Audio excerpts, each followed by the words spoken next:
3, 2. Assalamualaikum warahmatullahi wabarakatuh. Alhamdulillah wassalatu wassalamu ala Rasulillah wa ba'd. Selamat datang dalam Catch Up with UDD. Setiap minggu program yang akan cuba insya-Allah menyajikan konten-konten yang istimewa kepada semua yang menonton. Terima kasih kepada mereka yang sudi bersama kami dan juga terima kasih kerana sudi share. Sebab malam ni istimewa kepada anda semua kerana malam ni kita akan bincangkan tentang sejarah dan ulama. Macam mana pengaruh ulama tadi tu kepada mempertahankan negara, membangunkan negara, siapa nama-nama tokoh-tokoh yang boleh diperkatakan dan disebut dalam perbincangan ini. InsyaAllah bersama dengan Fadilatul Ustaz Hasanuddin Yusof bersama kita insyaAllah. Dan sebelum tu kita nak make sure audio dan visual kita clear. Seperti biasa, kalau siapa yang dengar audio clear, tulis A5, visual clear V5. Dan kalau dua-dua clear, AV5. Alright? Salatullahi salamullah ala taha rasulillah. Salatullahi salamullah ala taha rasulillah. Salatullahi salamullah ala yasin habibillah. Salatullahi salamullah ala yasin habibillah. Sebelum Nabi Adam diciptakan, dikau sudah pun dinabikan. Sebelum Nabi Adam diciptakan, dikau sudah pun dinabikan. Sebelum Musa berkata-kata, dikau sudah pun kekasih Ta'ala. Sebelum Musa berkata-kata, dikau sudah pun kekasih Ta'ala. Salatullahi salamullah ala taha rasulillah. Salatullahi salamullah ala taha rasulillah. Salatullahi salamullah ala yasin habibillah. Salatullahi salamullah ala yasin habibillah. Allahumma salli wa sallim wa barik alaihi wa ala alihi wa sahbihi wa dhurriyyatih. Terima kasih kepada semua yang komen dan saya harap insya-Allah persembahan kita memuaskan untuk tuan-tuan setakat ini. Jadi jom kita bersama-sama dengan Fadilatul Ustaz Hasanuddin Yusof, seorang sejarawan, seorang yang mahir dalam bidang pensejarahan, pengkisahan tentang perkembangan sejarah alam Melayu, Malaysia khususnya. Assalamualaikum. Assalamualaikum. Ustaz Suri, apa khabar? Alhamdulillah sihat. Seronok bersama dengan Ustaz. Kali pertama saya dalam program saya iaitu Demi Pengorbanan. Ya. Kita duduk di satu tempat di Negeri Sembilan. Oh. Betul Ya, Ustaz? betul. Port Dickson, dekat-dekat Port Dickson, betul? Dan Ustaz tunjuk saya chess. Ya. Iya. Tentang catur Melayu. Iya. Alam Melayu. Dan hari ini insya-Allah kita akan bincangkan perbincangan yang luar biasa di luar kotak pemikiran anda. Betul. Jadi kepada siapa yang masih lagi nak share, nak bagi tahu dalam grup WhatsApp, silakan. Masih ada masa sebelum kita nak mula. Jom kita mula dengan surah Al-Fatihah. Al-Fatihah. A'udzu billahi minasyaitonir rajim. Bismillahirrahmanirrahim. Alhamdulillahirabbil alamin. Arrahmanir rahim. Maliki yaumiddin. Iyyaka na'budu wa iyyaka nasta'in. Ihdinas siratal mustaqim. Siratal ladzina an'amta 'alaihim ghairil maghdubi 'alaihim waladdallin. Amin. Bismillahirrahmanirrahim. Allahumma iftah 'alaina hikmataka wanshur 'alaina min khazain rahmatika ya arhamar rahimin walhamdulillahirabbil alamin. Amin ya rabbal alamin. Ustaz? Ya. Saya doakan Ustaz sihat walafiat, Amin. bahagia dunia akhirat. Amin. Amin ya rabbal Ya, alamin. Ustaz, Ya. ulama dan sejarah. Ya. Sedikit sebagai muqaddimah. Okey. 5 minit. Ulama di alam Melayu ni, ulama ni memang tidak boleh dipisahkan dengan perjuangan. Sebab apa? Ulama ini yang pertamanya dia ada ilmu dan juga dia ada pengaruh. Sebab apa saya kata macam tu? Ulama ni dia jadi menjadi guru kepada sultan dan juga kepada bangsawan dan juga kepada rakyat. Bermakna dia jadi sendi yang menghubungkan. Dia guru kepada sultan, dia guru kepada bangsawan, guru kepada ulama. Kalau rakyat ni dia malu takut nak jumpa sultan, nak menyampaikan, mereka akan berhubung pada ulama. Sebab ulama ni dia guru. Kalau zaman dululah, betul, dia sendi. Jadi yang paling senang untuk pengaruh yang paling kuat untuk membangkitkan gerakan menentang musuh-musuh negara, musuh-musuh kerajaan, musuh-musuh Islam, ulama lah. Sebab itulah ada seorang pengkaji, Ustaz, saya ingat, namanya McTernan Kahin. Dia tulis buku Revolution in Indonesia. Dalam buku tu disebut apa, Ustaz? Ada 2 faktor kebangkitan penduduk alam Melayu ni untuk bangun menentang penjajah.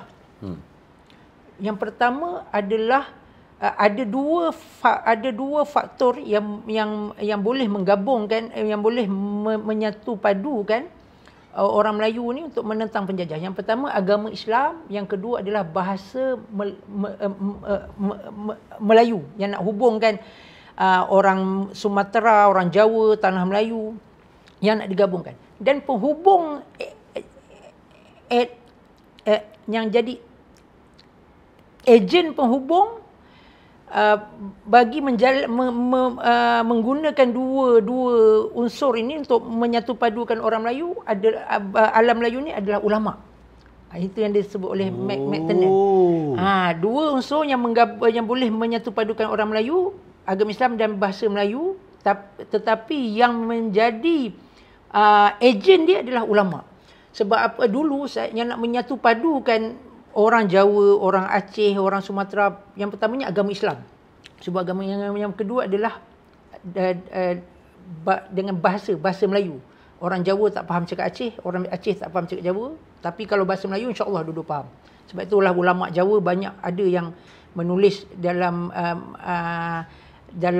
Melayu. Contohnya yang antara ini kitab Syekh Mohtar At-Tarid Al-Buguri dari Bogor. Dia ada tulis kitab bahasa Melayu. Saya masa ke Filipina, saya jumpa manuskrip ulama Surabaya, Syekh Abdul Hamid Surabaya, tulis dalam bahasa Melayu.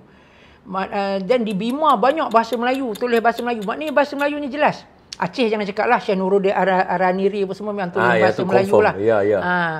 Maknanya bahasa Melayu ni betul lingua franca. Dengan sebab itulah nak menggabungkan orang Melayu dulu, kalau berlaku perang bukan saja orang tempatan, orang-orangnya semua ni tolong. Contoh, lepas Melaka terjajah oleh Portugal, orang-orang di Jawa ni, ulama-ulama di Jawa, Wali Songo dengan Sultan Demak ni, di Demak lah, Sultan Demak yang di Jawa ni, yang bernama Raden Fatah dan anaknya Pati Unos ni, mereka dengan ulama-ulama Jawa, ulama-ulama Demak, Wali Songo bermesyuarat di Masjid Demak tu. Mereka bermesyuarat bagaimana nak bebaskan umat Islam di Melaka dari penjajahan Portugis. Sebab itulah timbulnya pantun, kalau roboh kota Melaka, papan di Jawa hamba dirikan. Ini asalnya, Ustaz. Ulama-ulama ni, bagaimana ulama Jawa ni, semangat mereka memang menggerakkan, memang ulama. Yang jadi panglima menggerakkan jihad ni, yang jadi panglima depan sekali daripada Demak nak ke Melaka adalah Sunan Kudus. Ada Masjid Sunan Kudus. Dia jadi panglima perang ni antaranya. Subhanallah. Perang. Yang itulah kita katakan.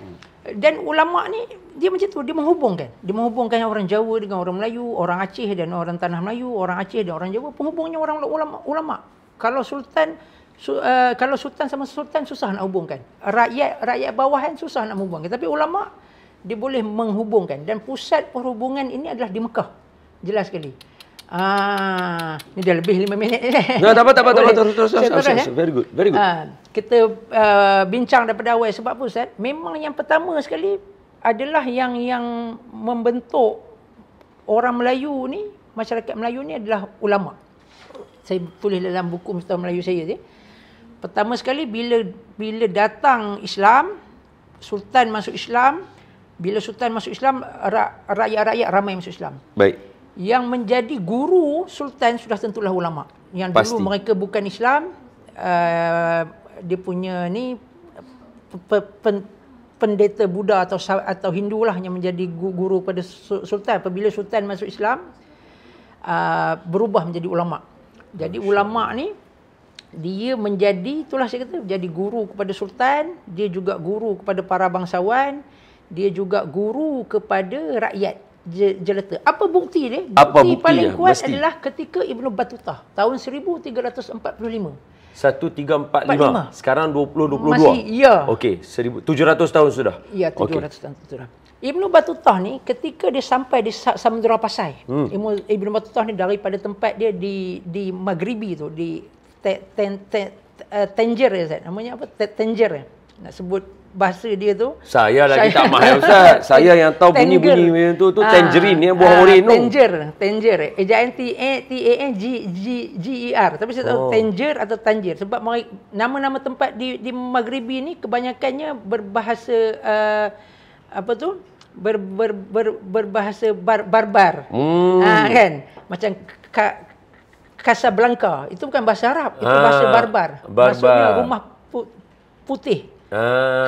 Casa itu putih, Blanca itu rumah.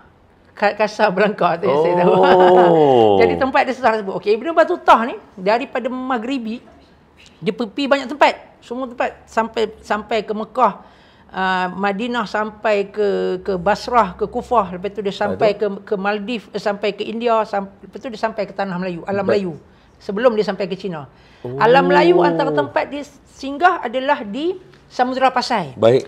Ketika Ibn Battuta sampai di Samudra Pasai, dia lihat amalan Islam telah kuat.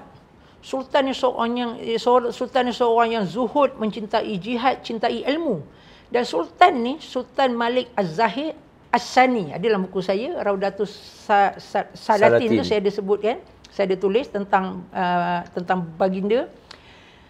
Ketika hari Jumaat, Ibn Battuta dah sampai ke Samudra Pasai tu, ketika hari Jumaat, solat Jumaat, pertamanya Sultan daripada istana ke masjid, dia berjalan.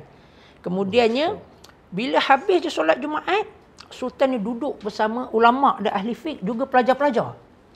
Duduk dalam halaqah membicarakan tentang fiqh mazhab Syafi'i. Ya. Dan pada ketika itu yang menjawat jabatan ulama-ulama di Samudra Pasai ini kebanyakannya adalah orang Parsi. Antaranya adalah yang Qadi Said Amir Ash-Shirazi namanya. Ahli fiqh yang masyhur di Samudra Pasai pada zaman itu namanya Tajuddin Al-Asbahani. Ini kita boleh tengok Ustaz. Kalau kita nak tengok bagaimana pengamalan Islam ataupun bagaimana salah silah pengamalan fiqh di Melaka, kita mesti tengok Samudra Pasai. Sebab apa? Melaka dan Samudra Pasai tak boleh dipisahkan kalau mengikut penulisan Tun Sri Lanang. Yang pertamanya, ketika para Meswara, ketika selepas dia memeluk Islam, dia berkahwin dengan Puteri Pasai. Itu yang pertama. Kemudian, masalah-masalah agama yang tak boleh dijawab oleh ulama-ulama di Melaka, mereka akan hantar ke Pasai. Pusat ilmu Melaka di Pasai. Sehingga zaman Sultan Mahmud, pernah ada soalan bahawa adakah orang yang duduk di neraka itu kekal ataupun sementara. Yang maknanya soalan ini akidah lah, tak boleh dijawab, dihantar ke Pasai. Baik. So manuskrip soalan-soalan tu semuanya masih ada dalam Tun Sri Lanang, tulisan Tun Sri Lanang, hantar ke Pasai. Maknanya Pasai ini adalah pusat keilmuan Islam bagi Melaka. Pasai pula kita tak boleh lepas daripada Parsi. Sebab itu ulama-ulama dia banyak daripada Isfahan dengan Asbahani. Bila sebut Parsi ni jangan salah faham, banyak orang salah faham. Orang ingat Syiah. Tidak. Isfahan. Saya baru nak tanya soalan tu.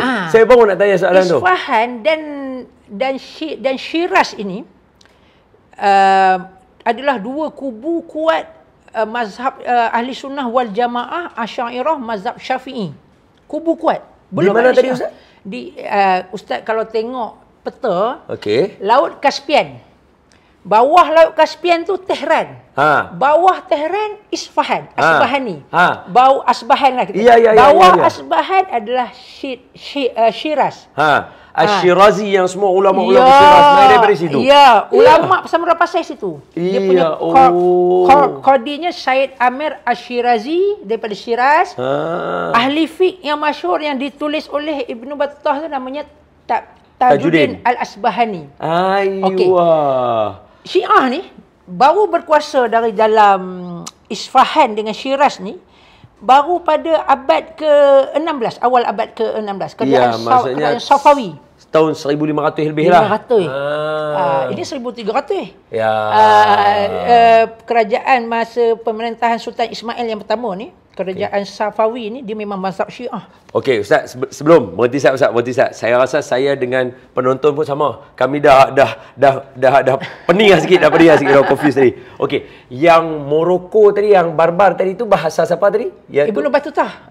Orang barbar, dia orang Ibnu Battutah. Okey, so yang tadi daripada Maghribi tu Ibnu Battutah. So yang kata Casablanca apa? Islam yang famous. Yang kata Casablanca tu, rumah Blanca tu putih tu. Nak kaitkan saya tak boleh nak sebut Tanger tu, tak tahu Tanjir ke. Okey. Sekarang semua dapat faham, semua boleh follow. So, saya mewakili orang ni, saya boleh feel lepas. Kami dah sekarang kita dekat mana? Morocco kan, Iran ni dah jadi blur. Kalau tidak perbincangan tidak dirancang macam tu Ustaz. Okey. Kalau ada soalan tu senang. Okey, sekarang kita dah tahu lah. Okey, sekarang ni perbincangan dia kita menanyakan Ustaz berkaitan dengan ulama dan perjuangan dan orang kata apa, Ustaz nak bagi tahu kata benda tu tak boleh dipisahkan. Kenapa? Jadi Ustaz start daripada awal. Ulama ni dengan pengaruh dengan ulama ni dalam sejarah ni siapa? Jadi Ustaz bagi tahu dekat kita. Saya tengah simpulkan, boleh Ustaz? Kalau saya salah Ustaz betul. So ulama ni dia adalah anchor yang bergantung pada dia sekurang-kurangnya 3 komponen, iaitu raja atau sultan, para bangsawan dan rakyat jelata. Jadi dalam buku sejarah yang ditulis oleh siapa tadi Ustaz yang Mak Saleh tu? Josh Tenen Kahin nama dia. Josh Tenen Kahin tadi tentang revolusi di Indonesia. Nama buku dia Revolution in Indonesia. Okey, mengatakan bahawa yang menjadi pemangkin dia adalah agama Islam dan juga bahasa Melayu. Kedua-dua komponen ni ada pada ulama. Di kedua komponen ni diamalkan oleh ulama, ada pada ulama, digunakan untuk menyatu padukan. Ejen yang menggunakan dua ni adalah ulama yang untuk menyatu padukan. Jadi Ustaz sedang membuktikan kepada kita tentang perkara ini di dalam lipatan sejarah. Seperti yang ditulis oleh Ibnu Battutah yang mana bahasanya bahasa barbar. Betul? Okey, kemudian Ustaz bawa kita bukan orang Arab, dia orang Maghribi. Orang barbar. Okey, so Ustaz tengah bawa tu yang keluar Casablanca tu. Sebab hari ni tengah duk famous. So kita bagi tahu. Nama lagu. Casa tu rumah, Blanca tu putih. Ustaz bagi tahu tadi kat kita. Jadi bila Ustaz kata macam tu kat kita, Ustaz nak cerita pula dekat kita bahawa cuba tengok dekat bahagian Tehran apa semua tu, bahagian apa tadi? Di Parsi lah. Parsi. Kerana terpengaruh dengan Pasai. Pasai tu dia tak boleh tulang belakang perbincangan ilmu fiqh dia adalah ulama Parsi. Boleh dapat. Jadi di sini kita berhenti Ustaz, sebab Ustaz kata bila sebut Parsi, orang cenderung nak kata Syiah. Sebab Iran. Boleh faham tak sekarang? Alright. Okey, sambung. Okey. Kita tak boleh kata Syiah sebab Syiah berkuasa pada kurun ke-16. Daripada kerajaan Safawi, Sultan Ismail tu, masa tu dia memang dibunuh orang Sunni ni. Okey, kejap. Kena bagi tahu kat depan dulu. Kurun ke-16 maksudnya 1500 tahun. 1501, 1502, itu tahun dia. 1501, 1502 itu tahun dia. Sedangkan yang Ustaz cerita pasal Ibnu Battutah dan juga ulama-ulama Shiraz, ulama-ulama Asfahan yang power ahli sunnah Asy'ariyah mazhab Imam Syafi'i ni macam kita juga pada tahun 1301. Jadi kurun ke-14 dan kurun ke-15. 2 kurun sebelum Syiah berkuasa. Betul, Ustaz. Boleh dapat? Okey, sambung Ustaz balik tentang Syiah tadi tu. Sebab tu, Syiah menurut saya punya pemerhatian Ustaz, kenapa ulama daripada Syiraz dan Asfahan ini, mereka ni pergi ke Samudra Pasai. Rupanya di zaman itu Isfahan dan Syiraz ini dilanggar oleh Mongol. Iya. Teruk pelanggarnya. Kemudiannya dia pula dilanggar pula oleh keturunan Mongol, tapi dia masuk Islam, namanya Timur Lin.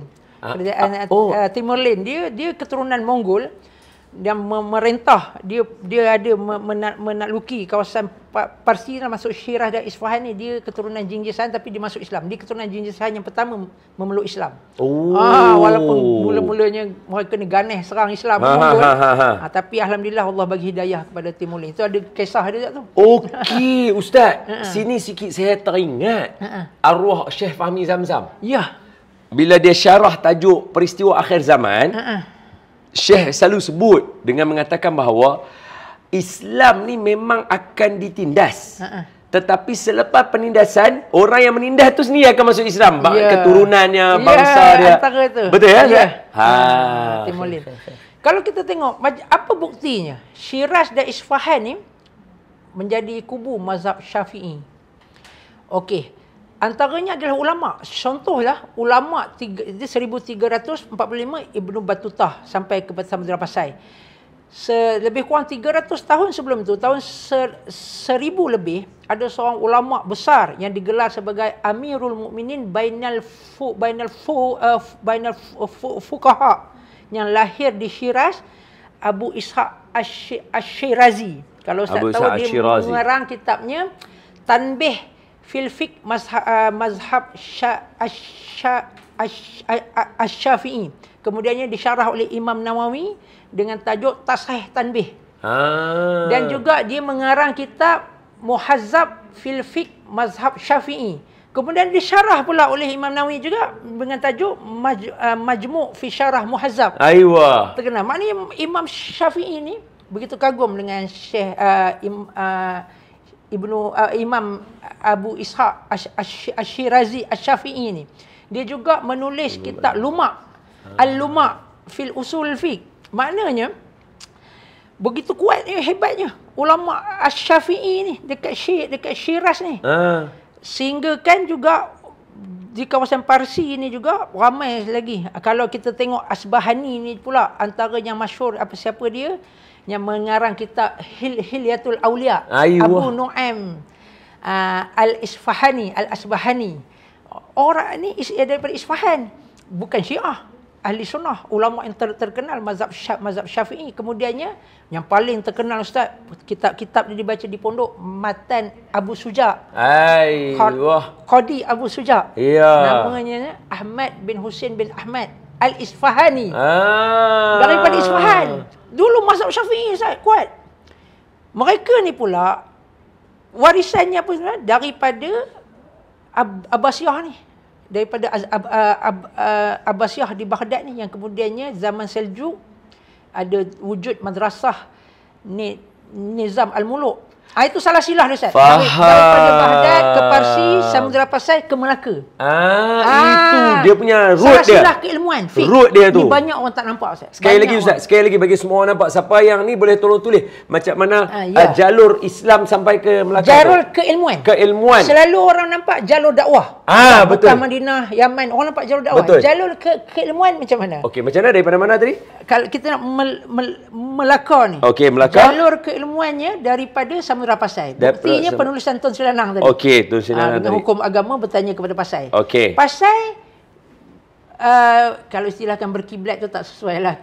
Agak setiap apa tu, dia punya jalur keilmuan dia. Keilmuan fiqhnya tu daripada Parsi. Daripada Parsi. Buktinya Ibnu Battutah. Okey. Sumber prima ni Ibnu Battutah. Parsi dari mana? Dari Baghdad. Daripada Baghdad. Itu dia punya susun jalur dia. Dalam Abbasiyah lah, keilmuan yang tinggi semua kan.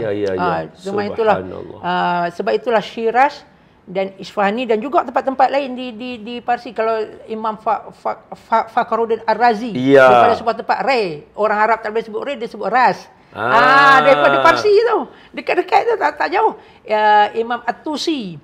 Ahli sunnah. Kemudian Imam Al-Ghazali. Orang Parsi.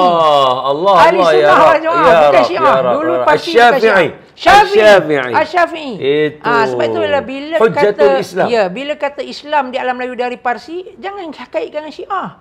Ini ramai orang silap. Apa-apa kalau yang ni bila sebut je Parsi, syair-syair sastra Melayu dari Parsi, ada unsur-unsur Syiah. Ini silap. Syiah di Parsi tahun bila? Timeline betul-betul. Jadi tarikh tak betul lah. Mana hujah dah terbatal. Ya. Ini lawyer cakap ni. Lawyer tahu macam nak berhujah. Itu betul. Dan masa dia. Iya, tu. Untung kita ada seorang lawyer yang mendalami benda-benda ni sebab dia tahu cara penghujahan. Okey, baik Ustaz. Dari dalam perbincangan kita ini kita berada pada minit yang terakhir dah Ustaz. Hoi, tak masuk lagi Ustaz. Tak apa. Kita memang nak bagi tahu. Saya kalau sembang ni mengalami ni lah. Kalau tidak di-guide tu mengata-kata. Merapu ilmu bagus Ustaz. Merapu ilmu tu bagus. Sebab tu saya memang daripada awal tadi untuk pengetahuan semua, tuan-tuan tengoklah muka saya ni bukan dia muka nak bercakap bohong Daripada awal tadi memang kita minta Ustaz Hasanuddin bebas untuk bercerita pada kita supaya kita mendapat kepuasan dalam huraian Fadilatul Ustaz Hasanuddin dalam menyampaikan ilmu anak kelahiran negeri Perak dan tidak kurang hebatnya juga ulama-ulama di negeri Perak. Itu semua kita akan bincangkan dalam pertemuan kita pada minggu hadapan dengan Ustaz Hasanuddin juga insya-Allah. Dalam tajuk perbincangan kita yang sama juga tetapi lebih spesifik dengan tajuknya kemerdekaan Malaysia dan juga ulama. InsyaAllah dalam pertemuan minggu hadapan. Okay, Ustaz, 5 minit yang terakhir. Walaupun kita tahu nanti nak lajak sikit tak ada masalah. Ini rancangan saya yang punya. Jadi kita ambil sikit 5 minit yang terakhir ni Ustaz, sikit. Okey. Apa nasihat kepada masyarakat bila membincangkan tentang kemerdekaan dan juga ulama? Sebab minggu depan kita nak bincang tajuk ni. Jadi kita nak semua orang prepare. Okey. So apa yang Ustaz nak pesan kat kita semua? Sebab macam kita nak dengar selalu tajuk-tajuk ni dia tak boleh dengar. Dia jarang kita dengar. Keterkaitan ulama dan juga kemerdekaan. Sila Ustaz. Okey. Pertamanya, apa yang saya agak kecewa ataupun saya juga tidak faham kenapa nama-nama ulama seolah-olah dipinggirkan. Contohlah Ustaz, pergi ke mana-mana pun kalau tentang Melaka ini, orang banyak bagi nama Dewan Hang Tuah, Balai Tun Perak, pergi ke kelas kuliah Jebat, nama-nama tu maknanya orang angkat. Kalau jalan Hang Tuah, jalan Tun Perak, jalan Jebat, banyak ni disebut. Tapi ada ramai ulama di Melaka yang disebut dalam naskah tentang sejarah Melaka. Naskah yang sama disebutkan Tun Perak, disebutkan tentang Hang Tuah. Kenapa tak diangkat? Contoh Kadi Maulana Yusof, Kadi Munawar. Jarang jumpa nama Dewan Kadi Maulana Yusof, Dewan Kadi Munawar. Kalau kita tengok mereka ni peranan kuat. Antara peranannya hukum kanun Melaka tu, antara manuskrip yang hebat, yang boleh dikatakan yang terawal.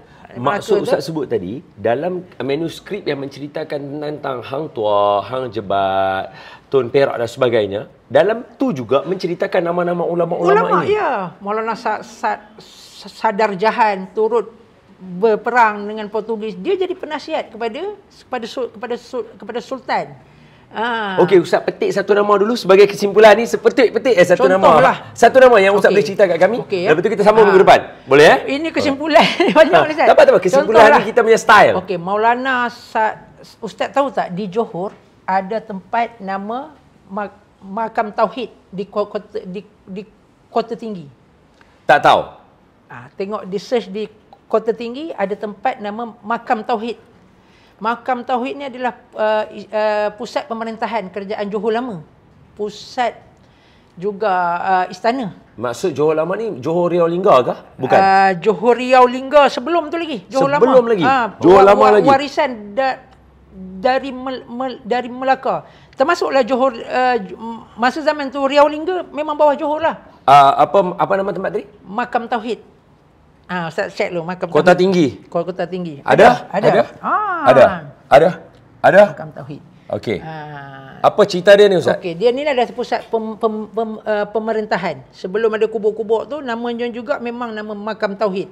Sebab apa nama Makam Tauhid? Ya. Okey. seorang, ini daripada pemerhatian saya lah, ketika seorang ulama Melaka di zaman kedatangan Portugis di Melaka, zaman perang, namanya Maulana Sadar Jahan. Yang ni mungkin banyak orang juga tidak menyentuh benda ni. Ini pun daripada saya punya penilaian saya lah. Dia bila Sultan, masa tu anak Sultan Mahmud Shah, Sultan Melaka terakhir, namanya Sultan Ahmad. Dia diamanahkan oleh Sultan Mahmud Shah untuk mengetuai perang. Kemudian dia duduk bersama dengan dia atas gajah tu, duduk dengan dia ulama Maulana Sadar Jahan tu. Eja dia macam mana? Sadarjahan. Sadar Jahan. Jahan. Inilah ulama Parsi juga. Dia nama Parsi. Dan dia bila dah kalah tu, dia bagi tahu pada Sultan Ahmad, wahai Sultan, marilah kita pulang. Di sini bukan tempat tauhid.